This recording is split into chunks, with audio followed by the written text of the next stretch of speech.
শহরে বিজেপি সর্বভারতীয় সভাপতি জেপি নাড্ডা হাওড়ার বাগনানে পঞ্চায়েত রাজ সম্মেলনের সূচনা করবেন। তিনি 12 এবং 13 আগস্ট দুদিন ধরে চলবে এই সম্মেলন। বিভিন্ন রাজ্য থেকে আগত প্রতিনিধিরা যোগ দেবেন সম্মেলনে। জেপি নাড্ডা তিনি ইতিমধ্যে হাওড়ার বাগনানে পৌঁছন এবং এই মুহূর্তে আরো একবার ছবিটা স্পষ্ট করছি আপনাদেরকে। এবং সুকান্ত মজুমদার বিজেপি রাজ্য সভাপতি তিনি উপস্থিত, এছাড়া অন্যান্য নেতৃত্ব যারা বিজেপির তারা উপস্থিত সেখানে।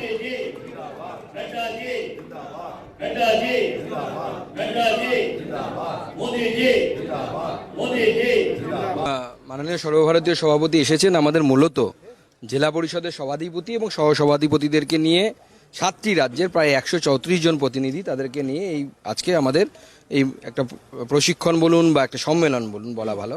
সেখানে স্বাভাবিকভাবে আমাদের যারা জেলা পরিষদের সভাধিপতি এবং সহসভাধিপতি আছেন তারা কি ভালো কাজ করেছেন তার প্রদর্শনী যেমন একদিকে রাখছি, আমরা রেখেছি। আগামী দিনে তারা কিভাবে পথ চলবেন, মাননীয় সর্বভারতীয় সভাপতি তাদের পথ প্রদর্শন করবেন এবং মাননীয় প্রধানমন্ত্রী ভার্চুয়ালি উনি জুড়বেন এবং জুড়ে উনি আমাদের প্রতিনিধিদেরকে পথ প্রদর্শন করবেন। এটা বাংলাকে দেখানোর জন্য যে বাংলাও দেখুক যে কিভাবে উন্নয়নকে সামনের দিকে এগিয়ে যায়।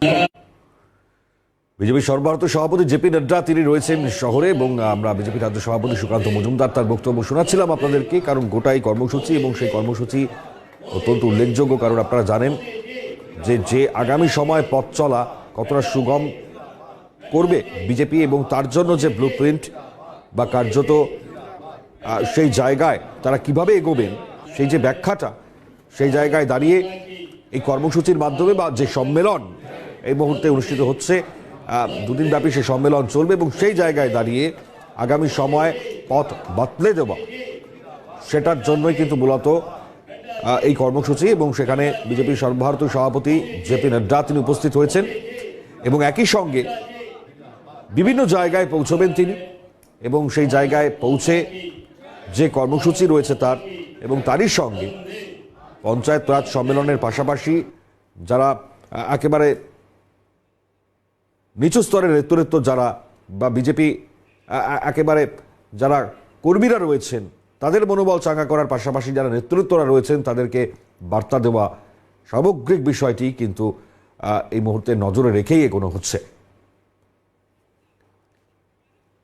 तो और भी बढ़ जाता है। अगर प्रधानमंत्री आवास योजना आप 4 करोड़ की आप हम दे रहे हैं, 4 करोड़ लोगों को उसका लाभ दे रहे हैं। अगर प्रधानमंत्री गरीब कल्याण योजना में आप हम सबको लाभ पहुंचा रहे हैं, अगर जल जीवन मिशन में घर घर में नल पहुंचाने का आपने जो संकल्प लिया है उसको साकार कर रहे हैं, स्वामित्व योजना में पहली बार गांव के व्यक्ति को उसका स्वामित्व मिल रहा है। ये जो कार्यक्रम आपने लिया है, स्वच्छता अभियान के माध्यम से आपने जो महिलाओं का उनको जो आपने उनकी डिग्निटी उनकी इज्जत को जो आपने स्थान दिया है वह सच में हम सब के लिए बहुत ही देश को आगे बढ़ाने वाला है। और इसीलिए पंचायती राज संस्थान में हम सब जो जिला परिषद के चुने हुए प्रतिनिधि हैं उनकी जिम्मेवारी बढ़ जाती है। और वो इसलिए बढ़ जाती है क्योंकि अंतिम व्यक्ति को लाभ मिले, लास्ट माइल डिलीवरी हो और सैचुरेशन पर हम पहुंच सके, कोई व्यक्ति इन सब सुविधाओं से वंचित न रहे, इस बात को सुनिश्चित करना हमारा काम है। और आपके मार्गदर्शन से हम सब लोग इस कार्य को करेंगे ऐसा मैं मानता हूं। हम सब लोग ये भी जानते हैं कि आपने नई योजना के तहत 9 अगस्त को क्विट इंडिया मूवमेंट को याद करते हुए भ्रष्टाचार क्विट इंडिया, परिवारवाद क्विट इंडिया, तुष्टीकरण क्विट इंडिया, इस संकल्प को हमने आगे बढ़ाने का काम किया है और हमारे एक एक कार्यकर्ता इसको आगे बढ़ाने का काम कर रहे हैं। आपके मार्गदर्शन के अनुसार हमारे सभी कार्यकर्ता विभाजन विभीषिका दिवस पर पूरी ताकत से लग करके उस 14 अगस्त को याद करेंगे जब हमारे देश का बंटवारा हुआ था और उस बंटवारे में हमारा देश खंडित हुआ था। उस विभाजन की विभीषिका को भी याद करके किस तरीके से उस समय के शासन करने वाले लोग, उस समय के लोगों ने, हमारे नेताओं ने किस तरीके से भारत को उस खंडित अवस्था में एक आजाद भारत की तरफ बढ़ाया था, वह भी हम याद करते हैं। और हम 15 तारीख को हर घर तिरंगा का संकल्प उसको अब पार्टी पूरी ताकत से निभाने वाली है और पूरी ताकत से लगाने वाली है, उसको आगे बढ़ाने वाली है। आपने एक कार्यक्रम जो भारत सरकार के कार्यक्रम मेरी माटी मेरा देश, इस कार्य को भी हम आगे बढ़ा रहे हैं और हर घर से संकल्प लेकर के जो हमारा गौरव है उसको बढ़ाते हुए विकसित भारत की ओर चलने का प्रण लेकर के 5 प्रण को पूरा करते हुए हर घर से चुटकी भर मिट्टी लेकर और साथ में चावल के दाने लेकर इस कार्यक्रम को घर घर करते हुए, गांव गांव करते हुए, पंचायत पंचायत करते हुए, ब्लॉक ब्लॉक तक इस कार्यक्रम को पूरा करते हुए और आगे चल करके जिला में और जिला से प्रदेश में और प्रदेश से आपके नेतृत्व में दिल्ली में हम लगभग 7,500 ब्लॉक से और लगभग 500 म्युनिसिपल कॉरपोरेशन से कलश लेकर के वहां आपके नेतृत्व में प्रण भी लेंगे और मेरा माटी मेरा देश इस कार्यक्रम को वहां पर वृक्षारोपण करके अमृत वन में, अमृत उद्यान में उस कार्यक्रम को आगे बढ़ाएंगे। मैं आपकी जो हमेशा पार्टी को समय समय पर मार्गदर्शन मिलता है, मैं विश्वास दिलाता हूं आपको कि हम सब लोग मिलकर के उस मार्गदर्शन को धरती पर साकार करने में अपनी पूरी ताकत लगाएंगे और उसको पूरा सफल बनाएंगे। आपके और हमारे जिला परिषद के अध्यक्ष और उपाध्यक्ष जो आए हैं उनके बीच में ज्यादा समय न लेता हुआ मैं प्रधानमंत्री जी को निमंत्रण देता हूं और उनसे निवेदन करता हूं कि वो हम सबका मार्गदर्शन करें और विश्वास दिलाता हूं कि उनके बताए रास्ते पर चलेंगे। मैं पुनः प्रधानमंत्री जी को निमंत्रित करता हूं। आदरणीय प्रधानमंत्री जी।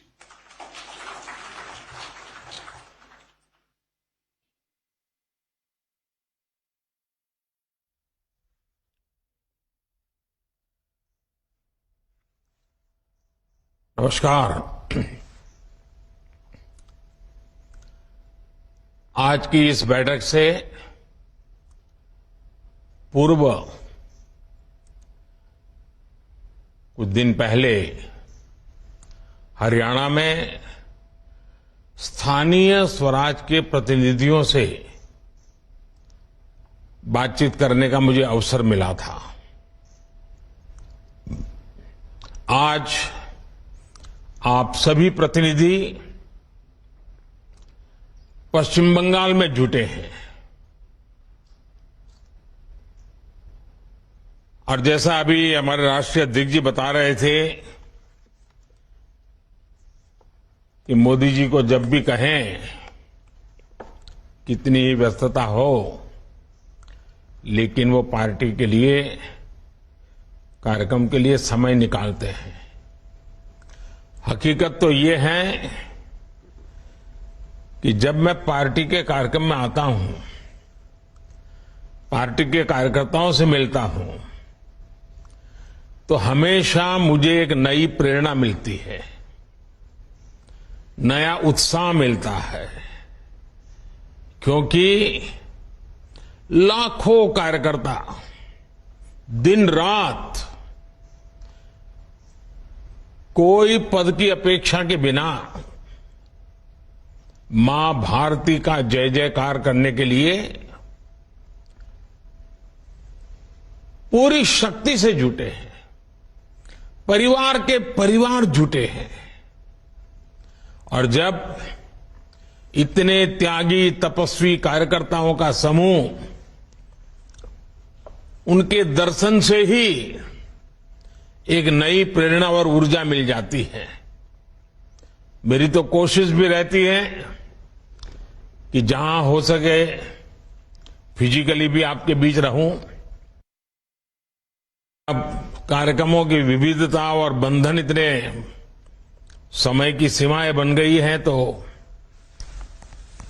कुछ कार्यक्रम मुझे वीसी से करने पड़ते हैं, लेकिन इसमें भी इतना तो लाभ है, मुझे आपके दर्शन करने का तो मौका मिल ही जाता है। साथियों, मेरा हमेशा से मानना है कि पूर्वी भारत में देश के विकास का एक मजबूत स्तंभ देश के विकास का एक मजबूत इंजन, उसका पूरा पूरा सामर्थ्य हमारे पूर्वी भारत के क्षेत्र में है। वहां प्राकृतिक संसाधन भी भरमार है और वहां ऊर्जावान, तेजस्वी, ओजस्वी हमारे नागरिकों का भी एक बहुत बड़ा सामर्थ्य है।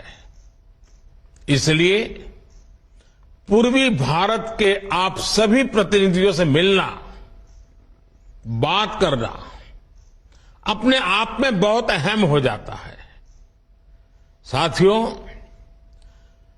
हम आज ऐसे समय में मिल रहे हैं जब देश में विश्वास और आत्मविश्वास का, साथियों, ये सदन में भले ही व्यवधान डाल लें, लेकिन हम सभी भारतीय जनता पार्टी के कार्यकर्ताओं ने, हम सभी भारतीय जनता पार्टी के जनप्रतिनिधियों ने जनता के बीच जाकर के सच्चाई और उसको बहुत बारीकी से, सच्चाई के हर पहलू से तैयार होकर के लोगों के पास जाना ही जाना है। साथियों, आप सभी भारत के लोकतंत्र की एक बड़ी मजबूत इकाई, एक मजबूत कड़ी, उसका नेतृत्व कर रहे हैं। जिला परिषद का अध्यक्ष राज्य के कैबिनेट मिनिस्टर से भी ज्यादा ताकत रखता है, राज्य के कैबिनेट मिनिस्टर से भी ज्यादा काम कर सकता है। भाजपा के कार्यकर्ता के तौर पर भी आप अपने जिले में, राज्य में पार्टी की नींव मजबूत करने में भी अपने काम के जरिए, अपने व्यवहार के जरिए, पद पर रहते हुए भी घमंड के बिना काम करते हुए आज आप लोगों का दिल जीत रहे हैं और इसके लिए बार बार लोग भाजपा पर विश्वास जता रहा है। साथियों, इसके लिए हमारे दाएं बाएं जो हमारे कार्यकर्ता खड़े हैं, हमारे आगे पीछे हमारा जो नेतृत्व खड़ा है, उन सभी कार्यकर्ताओं का पसीना भी निरंतर बहा है। इतना ही नहीं, जरूरत पड़ने पर भारतीय जनता पार्टी के कार्यकर्ताओं ने ये भारत मां की इस पवित्र धरती को अपने खून से सींचा है, कई बार संघर्ष किए हैं। और मैं पश्चिम बंगाल के मेरे साथियों को विशेष तौर पर आज के परिदृश्य में जिस प्रकार से पश्चिम बंगाल के कार्यकर्ता मां भारती के लिए,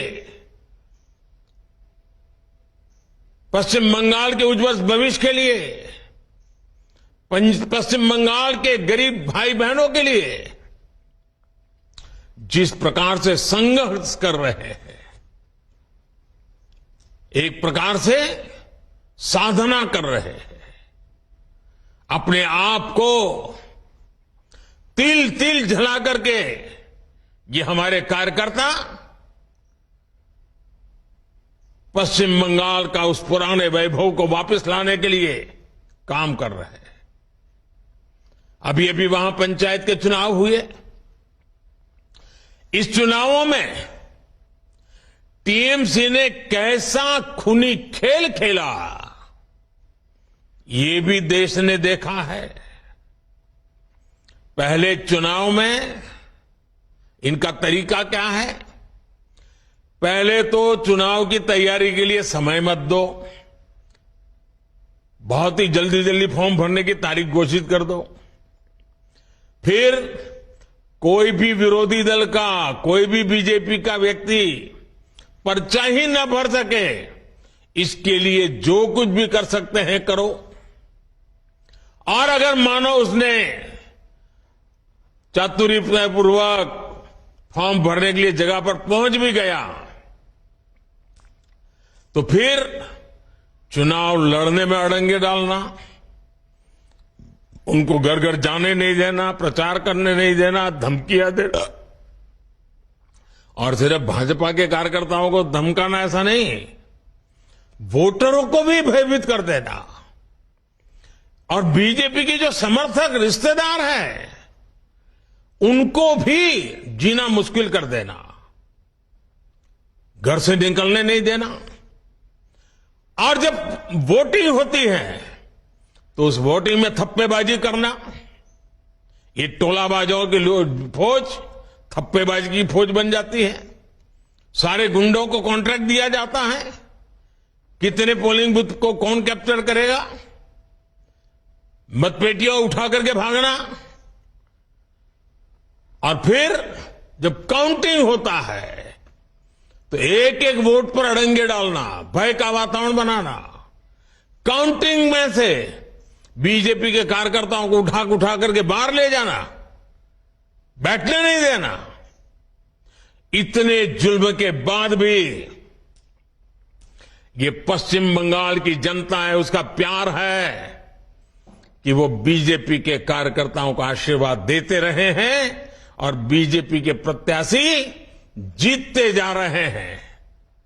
और जब जीत जाते हैं तो उनको जुलूस नहीं निकाल देना, कोई जुलूस निकालने की कोशिश करे तो हमले बोल देना, जानलेवा हमले करना। पश्चिम बंगाल में टीएमसी की राजनीति का यही तरीका है।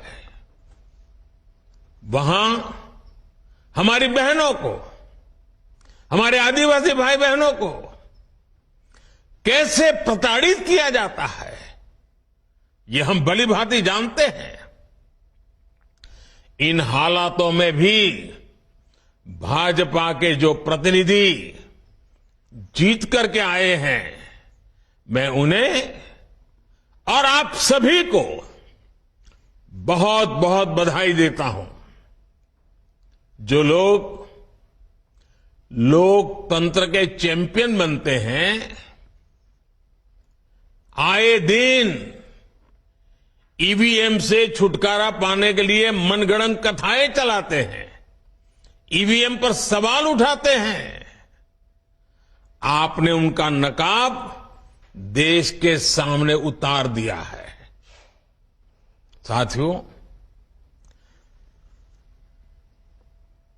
आज की ये बैठक इसलिए भी महत्वपूर्ण है क्योंकि आप सब देश के पूर्वी हिस्से का प्रतिनिधित्व करते हैं। और मैं नड्डा जी को और भाजपा के सभी वरिष्ठ नेताओं को बहुत बहुत बधाई देता हूं कि उन्होंने ये अभ्यास वर्ग का सिलसिला, जो भारतीय जनता पार्टी के चरित्र की सबसे बड़ी ताकत है, पद प्राप्त करने के बाद भी वो सिलसिला चलता रहता है। अभी बता रहे थे कि सभी पंचायत सदस्यों का अभ्यास वर्ग 35 जगह पे चल रहा है, जिला परिषद के अध्यक्षों का अभ्यास वर्ग चल रहा है। और अभ्यास वर्ग में हम गेट टुगेदर के लिए नहीं आते हैं, कुछ न कुछ नया सीखने के लिए आते हैं, एक दूसरे की बेस्ट प्रैक्टिस को समझने के लिए आते हैं। किसी जिले में हमारे साथी ने कोई अच्छा काम किया है तो उसमें से सीख करके अपने जिले में लागू करने के लिए आते हैं। हम निरंतर नया सीखना, नई पद्धतियों को जोड़ना, नई आवश्यक दिशाओं की ओर जाना, इसलिए अभ्यास वर्ग एक बहुत बड़ी ताकत होती है, बहुत उपयोगी होता है। और मुझे विश्वास है कि जो बातें आपको बताई जाएगी उसके उपरांत जब आप अपने साथियों से गप्पे मारोगे, भोजन के समय, चाय के समय, उनके अनुभव सुनोगे, तब आपको बहुत कुछ नई नई चीजें जानने में मिलेगी कि काम करने का कौन सा तरीका ज्यादा उपयोगी होगा। साथियों, पूर्वी भारत एक ऐसा क्षेत्र है जहां हमेशा से भाजपा की प्राथमिकता रही है, भाजपा के लिए सबसे प्राथमिक क्षेत्र है, इस क्षेत्र की जनता ने भाजपा पर हमेशा अपना भरोसा भी जताया है। इसलिए इस क्षेत्र की आकांक्षाओं को पूरा करने की हम सबकी विशेष जिम्मेदारी है और वो जिम्मेदारी दिनों दिन बढ़ती चली जा रही है। और जैसे जैसे जिम्मेवारी बढ़ती है, हमें भी अपनी क्षमता बढ़ानी है। साथियों, मैं हमेशा कहता हूं, आजादी के बाद पूर्वी भारत की जो उपेक्षा हुई है, उसने देश की प्रगति को सबसे ज्यादा चोट पहुंचाई है। हम इस खाई को पाटने के लिए तेजी से काम कर रहे हैं। बीते 5 वर्षों में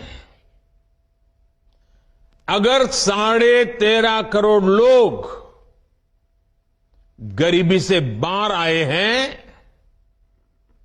तो इसमें एक बहुत बड़ा हिस्सा पूर्वी भारत का है। और नड्डा जी ने अभी बड़ा विस्तार से इसका वर्णन भी किया। मैं चाहूंगा कि आप इन आंकड़ों से खुद भी परिचित हो और अपने क्षेत्र में लोगों को भी इस बदलाव के बारे में बताएं। इससे उनका विश्वास और बढ़ेगा।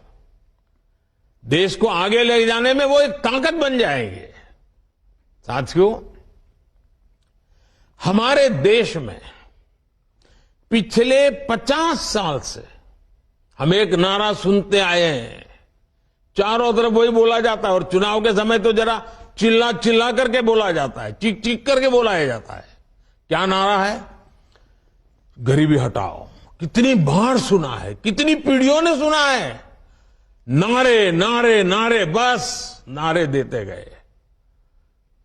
लेकिन जिन्होंने ये नारा दिया, उन्होंने कभी गरीब की सूध नहीं ली, गरीबों की परवाह नहीं की और न ही वो गरीबी हटा पाए।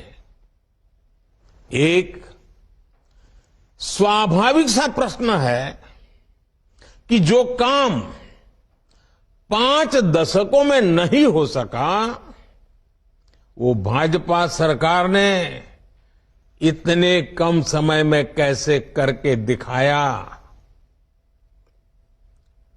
इसके पीछे वजह है कि हमने सामान्य मानवीय के जीवन की मूलभूत कठिनाइयों को कम किया है। और हम लोग वो लोग हैं जो गरीबी को जी करके आए हैं। गरीबी की समस्या की जड़ें कहां कहां है, इसका हम लोगों को भली भांति ज्ञान है, अनुभव है। इसलिए हम उन जड़ों से गरीबी को काट करके गरीबों को गरीबी से मुक्त करने का सफल अभियान चला पा रहे हैं। आप देखिए, सरकार ने देश में उन 18,000 गांव में बिजली पहुंचाई है जहां अब तक बिजली नहीं पहुंची थी। इनमें से लगभग 13,000 गांव पूर्वी भारत के ही तो थे। और ये आज लोग जो मणिपुर कर करके राजनीति करने में लगे हैं ना, उनको कभी ये विचार नहीं आया कि ये नॉर्थ ईस्ट और पूर्वी भारत में 13,000 गांव अंधेरे में डूबे पड़े थे।